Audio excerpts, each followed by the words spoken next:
Bonsoir, peuple de Dieu. Mbote Bankundia Luzolo. Hello, everybody. Thank you for having me once more. So glad to see you tonight again. Alors, j'aimerais adresser mes remerciements à tout le monde qui a suivi l'enseignement de la fois dernière au 31 octobre 2022. Jusqu'à ce jour, nous sommes autour de 275 vues sur Facebook. Alors nous tenons à vous remercier vraiment vivement pour votre volonté, votre bonne volonté à toujours vouloir nous suivre dans la paix du Christ à travers ces moments d'intersection, de prédication.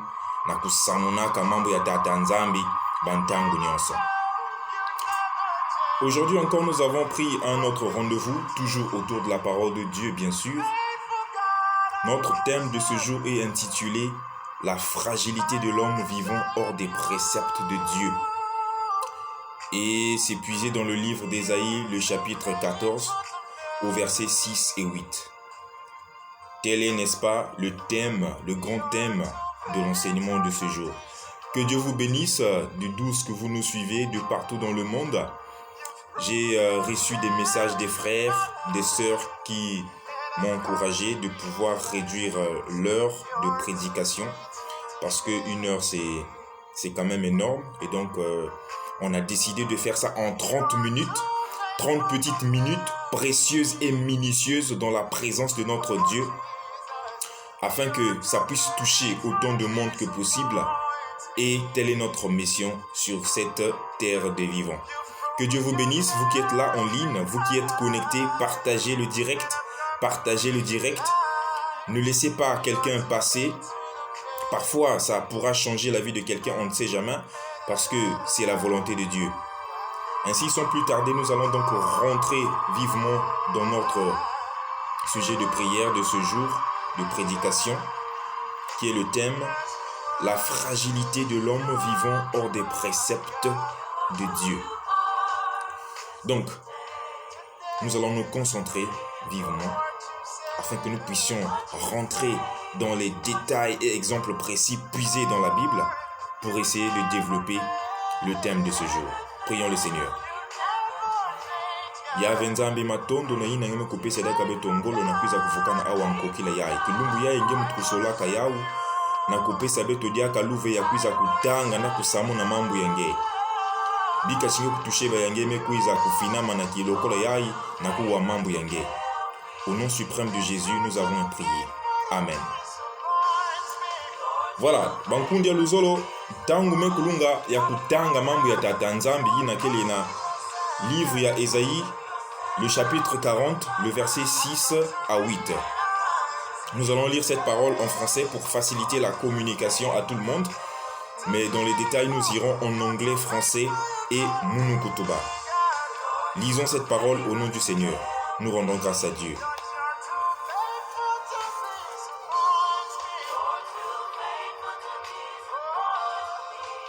Toute chair est comme l'herbe, et tout son éclat comme la fleur des champs. L'herbe se sèche, la fleur tombe.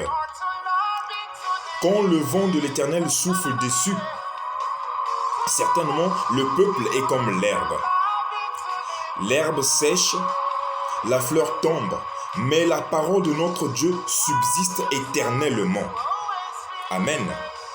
Waouh, quelle est belle cette parole. Nous allons remercier Dieu pour cette parole. Père, nous te disons merci pour la parole que nous venons de lire dans le livre de Ésaïe 40, le chapitre 40, le verset 6 à 8. Il y avait Mambuya et Kenakusamuna Beto, la fragilité de l'homme qui vit hors de tes préceptes. Mais Père, nous sommes sûrs qu'à travers cette parole, tu vas nous aider, à travers ton Esprit Saint, à mieux comprendre cela. Nakutula yao ya venzambi na ntomo sompe na kusadila yao na makedika. Dieka muno longo, sakumuno muno longo, munu ke kaka mutu ngeke utiliser puissamment na kuisammo na mambo yangen kokela yai. Mais Mambouya Ekele Yangem aussi. Au nom suprême de Jésus, nous avons ainsi prié. Amen. Maintenant, il est temps que tu puisses prendre ta Bible et que nous puissions comprendre ensemble la volonté de Dieu à travers cette parole. Il est déjà 5 minutes, il nous reste 25 minutes pour décortiquer cela minutieusement et dans le plus bref des délais afin que tu puisses comprendre. Nous allons prendre pas à pas pour comprendre, n'est-ce pas, cette parole de Dieu. Toute chair est comme l'herbe. En tout son éclat comme la fleur des champs.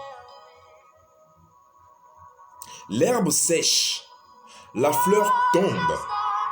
Quand le vent de l'Éternel souffle dessus, certainement le peuple est comme l'herbe. L'herbe sèche, la fleur tombe, mais la parole de notre Dieu subsiste éternellement. Voilà. Cette parole est profonde. Mambuya ibitunukiza kutanga awa kenazola kutuba na beto inki na ntalisha kizingu yange muntu na mantwala ya tata nzambi. Muntu na mantwala ya tata nzambi kele mutindu matiti ye ibali na kusamuna awa l'herbe. L'herbe peut tomber, la fleur peut sécher, mais mambo ya tata nzambi ke kuvanda ti bilumbu ya mansukina. This is to say, dear brothers and sisters in the Lord, God's word is true. God's word is here to remind you and me how great is our God. La Bible nous parle de beaucoup des hommes forts, de beaucoup des hommes grands. Les hommes qui ont des noms, les hommes qui ont fait peur aux humains, mais tout en sachant que ces hommes resteront des humains. Samti mambo ya tatanzambi me kutuba na beto ke mutu nyonso neke ko appeler na monde des vivants restera humain. Sûr et certain, Dieu a créé l'homme à son image. Nzambi me kuidika mutu na kifuani ya yandi. Mais nzambi me kuidika mutu na kifuani ya yandi samuna kusamuna mambo ya tata nzambi. Samuna kusuivre ba loi to ba précepte ya tata nzambi.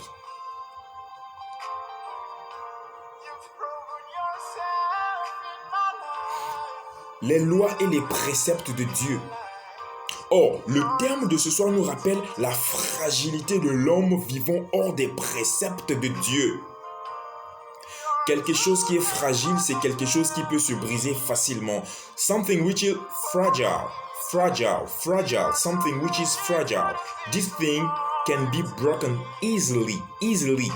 So, a man, humankind, is the one who can be broken easily. Et nina yai mambo ya tata nzambe kena ku rappeler beto na nge muntu. Tu es fragile. Pourquoi résister? Pourquoi résister à l'appel de Dieu? Pourquoi résister à tout ce que tu as comme bien matériel? Le bien matériel, nous le connaissons. La voiture, les maisons, tout ce que tu peux posséder comme habits chers, les montres, les téléphones. C'est tout ça là le bien matériel. Mais Dieu ne voit pas cela. Dieu voit ton cœur. À travers cette parole, nous allons survoler à travers divers versets, là où nous allons décortiquer la fragilité de tous les hommes, de tous les grands hommes que vous connaissez, vous, que je ne vais pas citer ici, que ce soit dans la Bible ou dans le monde, qui sont morts comme des mouches, à cause de leur arrogance, à cause des biens qu'ils possédaient, à cause de Bansalou le Eba Yimbi. Ils se sont dit qu'ils sont au-dessus de Dieu. Or, nul n'est personne n'est au-dessus de Dieu. Muntu mosive kele nazulu ya tata nzambi.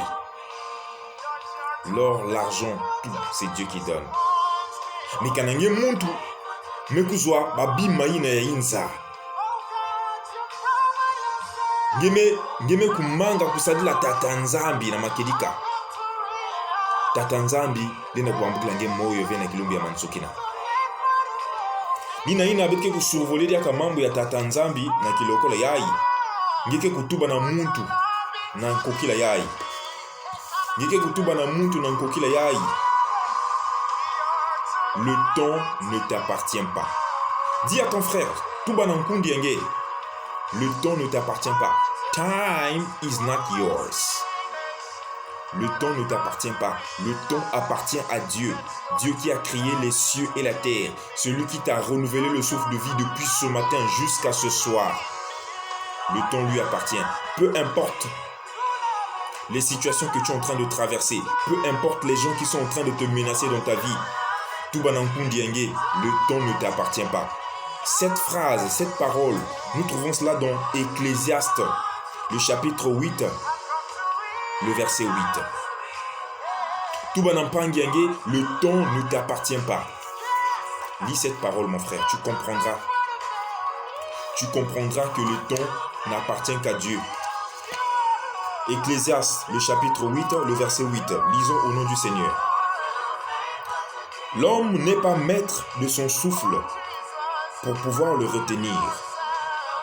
Il n'a aucune puissance sur le jour de la mort. Il n'y a point de délivrance dans ce combat. Et la méchanceté ne saurait sauver les méchants. Si tu es attentif et sage, tu dois comprendre cette parole. Ngemuntu. Ngekele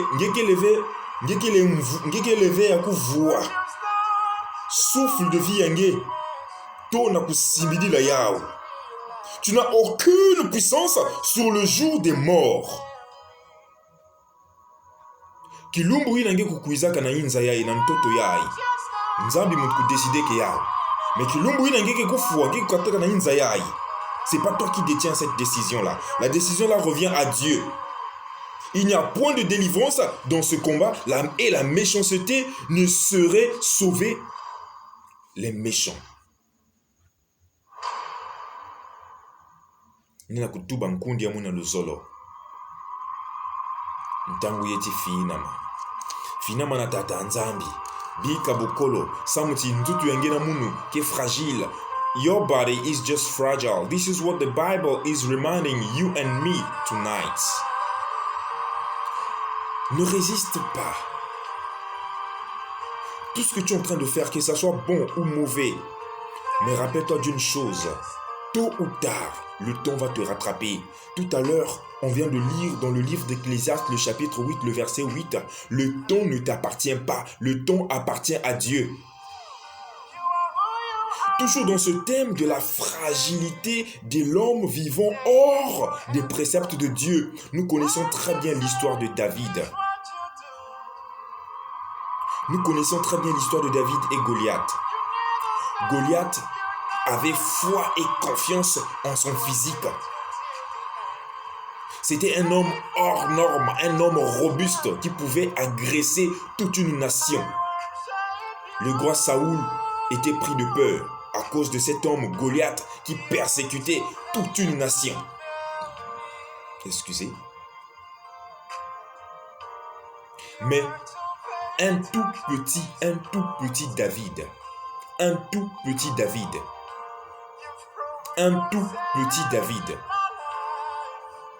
que quelqu'un ne calculait même pas, a réussi à faire tomber Goliath. Mais cet homme-là, fragile, qui vivait hors des préceptes de Dieu, c'était Goliath, qui avait foi en son physique. Un homme fort physiquement est un homme faible spirituellement. Je répète, un homme fort physiquement est un homme faible spirituellement.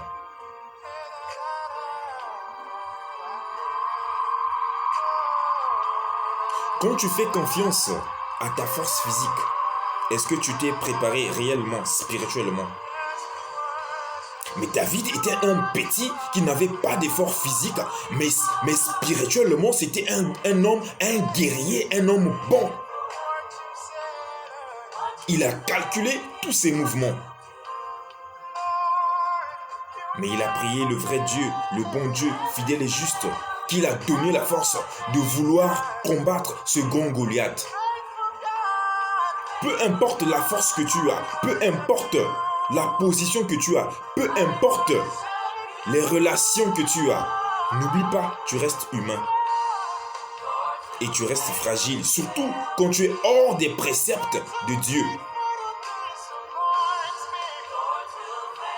Toujours dans cette même lancée de force physique, nous connaissons l'histoire de Samson et Dalila. Samson était un homme que Dieu a donné toutes les capacités de force physique. Mais la chair est toujours faible, c'est l'esprit qui est bien disposé. C'est Dalila qui l'a finalement fait tomber. Quand Dieu veut faire quelque chose dans ta vie, il te fait passer par des diverses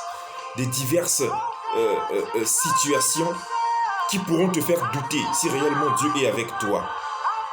Mais étant une personne physique et bien morale, tu as le droit de douter parce que tu as un corps. Mais ton esprit doit être supérieur à ton corps physique. Alléluia. Frères, sœurs, nous avons de corps fragiles, nous avons des cœurs qui sont fragiles. Mais ne nous laissons pas fragiliser, par tout ce que nous pouvons rencontrer comme situation dans cette vie active. Et c'est ce que Dieu nous interdit d'ailleurs.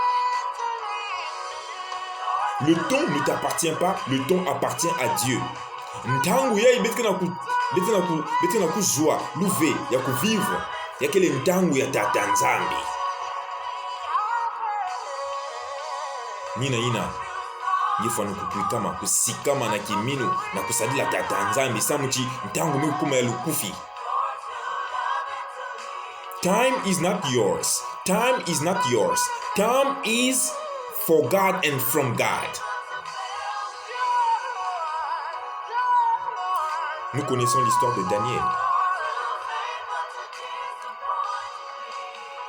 Daniel a été persécuté, mis en prison, raillé de moqueries, trouvé des injures. Mais le roi Nebuchadnezzar a fait un rêve qu'il ne pouvait comprendre, un rêve qui était compliqué. Il a appelé tous les sacrificateurs de la nation. Yakuvanda banganga, yakuvanda baina ke kutuba ke munukele nganga, munukele nani. Ils n'ont pas pu interpréter le rêve du roi. Mais Daniel, sans avoir eu des explications sur le rêve du roi, a interprété le rêve du roi de A à Z. C'est pour dire quoi? Ce roi-là était un homme qui vivait hors des préceptes de Dieu. Donc c'était un homme fragilisé. Peu importe qui tu es, peu importe la fonction que tu occupes aujourd'hui, souviens-toi d'une chose, tu es un homme, tu resteras homme, car tu peux être fragilisé tout le temps. Mais en tant que chrétien, c'est normal d'être fragilisé. Mais quand tu es fragilisé, ton mental, ton esprit doit être supérieur à ta personne. Ton physique, tout à fait. Bikatimambu ya tatanzambi kusakumunange. Pour finir cette prédication ce soir, nous allons terminer par l'histoire d'appel de Jonas. Jonas n'avait pas vu l'appel de Dieu spirituellement, mais il avait vu ça physiquement. Alors nous allons découvrir ensemble comment Dieu, quand il dit quelque chose sur ta vie, quand il dit quelque chose, quand il promet quelque chose comme il a promis dans le livre d'Habakkuk, peu importe la promesse, même si elle tarde, attends-la, elle s'accomplira certainement dans ta vie. Nous allons découvrir l'histoire de Jonas.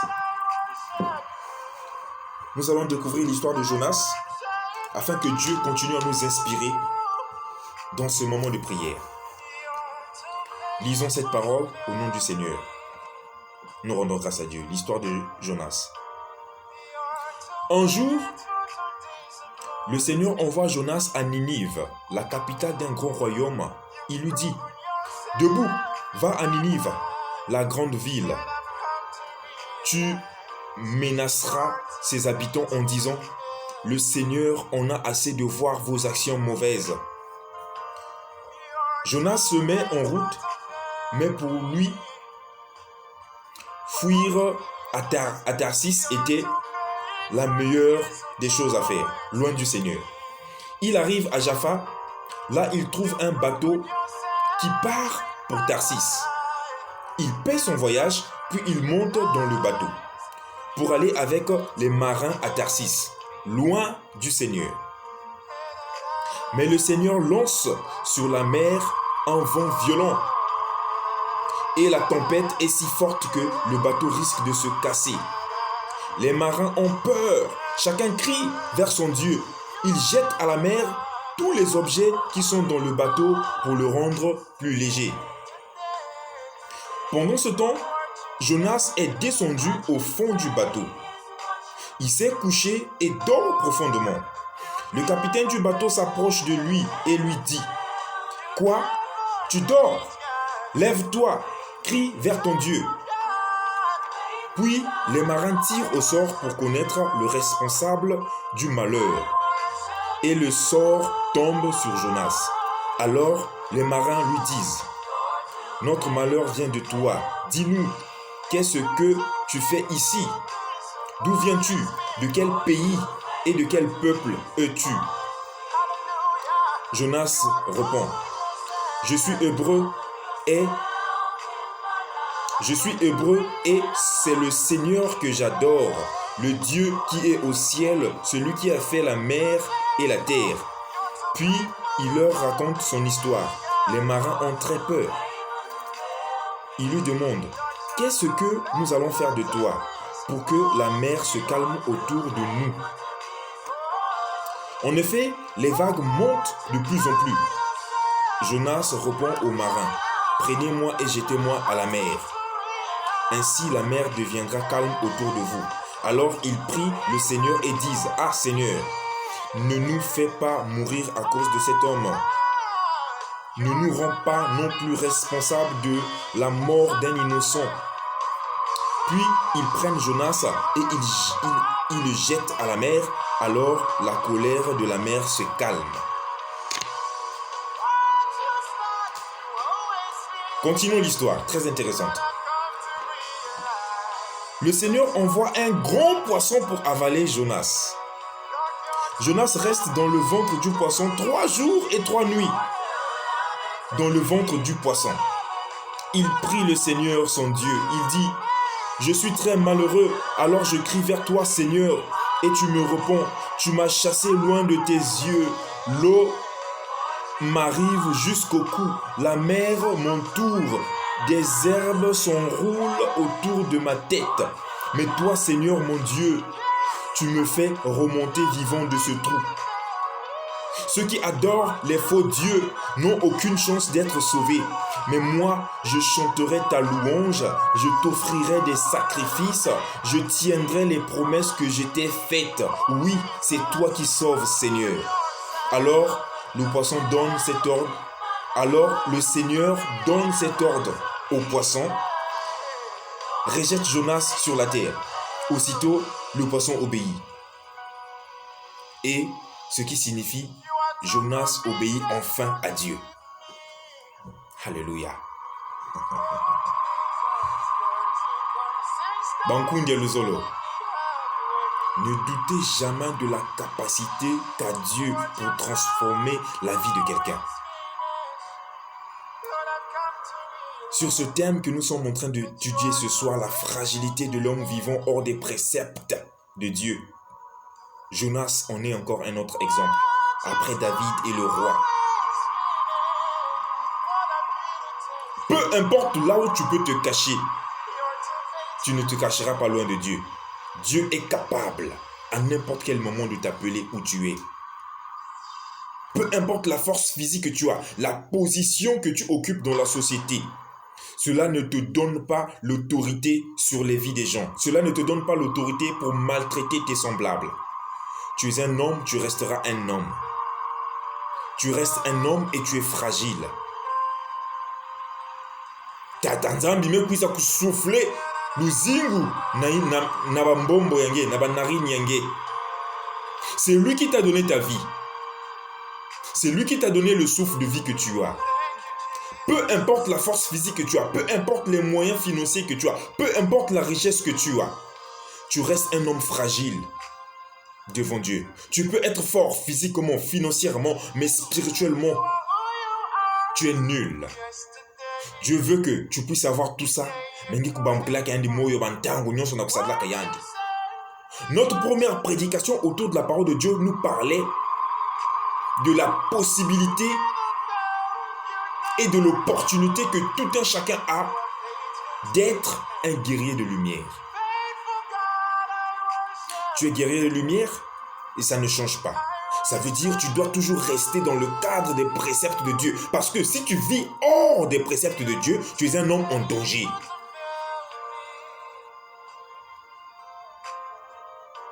Tu restes fragile parce que tu es hors des préceptes de Dieu. You don't want to be going away from God. You don't want to be somebody who only lives for materials, who only live for righteousness, who only live for money, who only live for everything that you know in the world. But you want to be somebody living for serving the Lord. You are and you will always be fragile. Vis-à-vis to what the Bible is concerned, vis-à-vis to what God's word wants you to do in your everyday life. Physically by being fragile, but spiritually you need to be strong. You need to be a strong mindset in believing in God. God's word is true, without which you cannot go ahead in your spiritual life. God bless you, brothers and sisters. God bless His word. God bless everybody watching tonight. And I hope that this next step is going to be more righteous than the first one. And next step on the third, we are going to do great and marvelous things. God bless you. Matondo mingi bankundi ya luzolo beto mase kumanisa mambo ya beto nankokila yai. Je pense que cette parole a été bénéfique pour tout le monde et que Dieu vous bénisse. Nous prions que Dieu puisse manifester sa volonté à travers toutes les personnes qui sont en train de nous suivre en live ou après live, puissent être touchées à travers cette parole et que nous puissions en recevoir des témoignages comme nous avons commencé à les recevoir. Que Dieu vous bénisse. Que Dieu vous bénisse à travers votre volonté que vous êtes en train de manifester à travers les vues. Que Dieu bénisse sa parole. Amen. Tata Nzambi, matondo na mambo ya ngime kupesa beto. Matondo na ina ngime kupesa beto luve ya kusamu na mambo yange diaka. Sakmu na munu kisielo yange tata borja ngime kusola na kulongaka ba mameme yange. Sakmu na baya impeme kuzo luve ya kutanga yao pe na ku suivre direct yai. Bien kwa longo, sakmu na longo au nom suprême de Jésus. Amen. Merci beaucoup. Peuple de Dieu, soyez bénis. Restez bénis et que Dieu vous bénisse. Amen. Voilà, c'était notre deuxième séance de prédication autour de la parole de Dieu avec ce merveilleux cantique du frère Moses Bliss au titre de Faithful God. Que Dieu continue à rester fidèle dans vos vies et que sa parole surabonde encore dans vos vies. Merci de liker et d'aller toutefois sur notre page YouTube et Facebook The High Experience God's Word. Borja Joy Ngimbi TV YouTube. Que Dieu vous bénisse. Merci beaucoup. Merci beaucoup pour votre aimable attention. Soyez salués, soyez bénis. Restez concentrés, ne soyez pas distraits. N'oublie pas que tu es fragile, mais reste dans les préceptes de Dieu, afin que Dieu te protège.